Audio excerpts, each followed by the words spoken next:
Hi everybody, this is golf instructor Steve Bishop, and today I'd like to talk to you about wrist conditions at impact and what basically makes the club face square up, what makes it open or closed.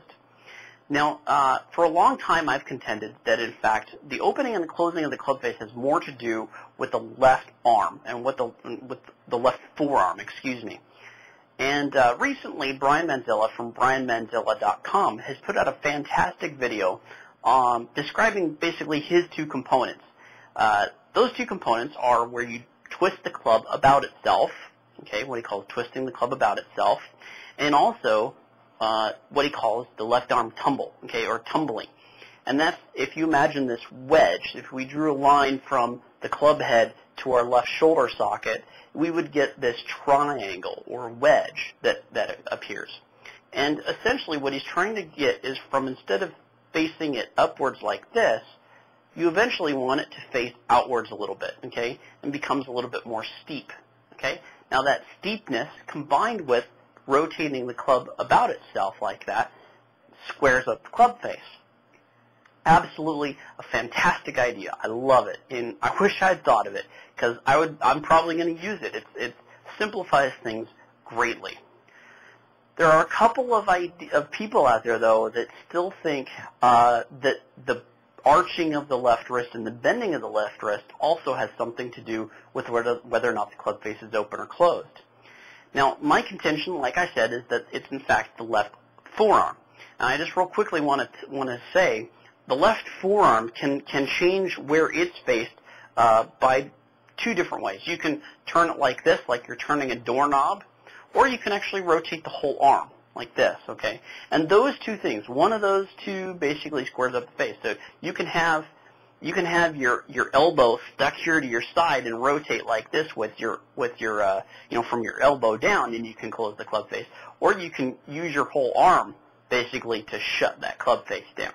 So you can do one of those two things, either one to square up the club face, but ultimately it's where the back of the left hand, the back of the left forearm, not the left hand, but the forearm is facing, that actually determines where the leading edge of the club face is aimed for impact. Now, to go a little bit further into that, the arching and the bending of the left wrist does have an impact on two other things for impact, and that is where the low point is, okay, and low point is essentially where the club head bottoms out. Where does it reach its lowest point in the golf swing? And it also affects how much loft is on the club for impact. Because if I'm leading with my hands, then I'm doing two things. I'm de-lofting the club, okay, I'm taking away loft off of the club, and I'm also ensuring that the club is not going to bottom out until well after the golf ball. So by arching my left wrist, I'm doing those two things. I'm ensuring that the club is going to bottom out past the golf ball, and I'm also de-lofting the club a little bit, which for a lot of people means that I'm going to add a little distance, make some slightly better compression. But it does not have anything to do with whether or not the club face is open or closed. Now, why do I say that? Well, if I take my neutral grip here, I'm just going to pretend you guys are the golf ball. So you guys are the golf ball looking up at me. Now I'm about ready to smack the bejesus out of you here. If I take my neutral grip and I don't do anything with my arms, I'm just going to arch my left wrist and bend to my right, okay? So I'm not doing anything with my arms. I'm just arching my left wrist and bending my right. Now, what I have done is absolutely nothing to the club face. I know you guys can't see that here. Let me take it out here like this, okay? So I'm not actually doing anything to the club face. It's still square. Because if I rotate my shoulders a little bit more, rotate my body closed, you'll see that's going to square up the club face. And now I'm at that good impact position, right? That's why I want to have those wrists arched. But it does not rotate the club face, per se, for impact. There is one caveat to this, though, and this is what makes it all kind of interesting. When we take the club back, we develop this 90-degree angle between the shaft and our forearm. So when we take that and we do arch our left wrist, notice that that closes the club face, and that opens the club face when I bend it, okay? So that's twisting it, but when I stick it out here like this, I don't twist it with my forearm. I don't twist it by my wrist, I do it by rotating my forearm.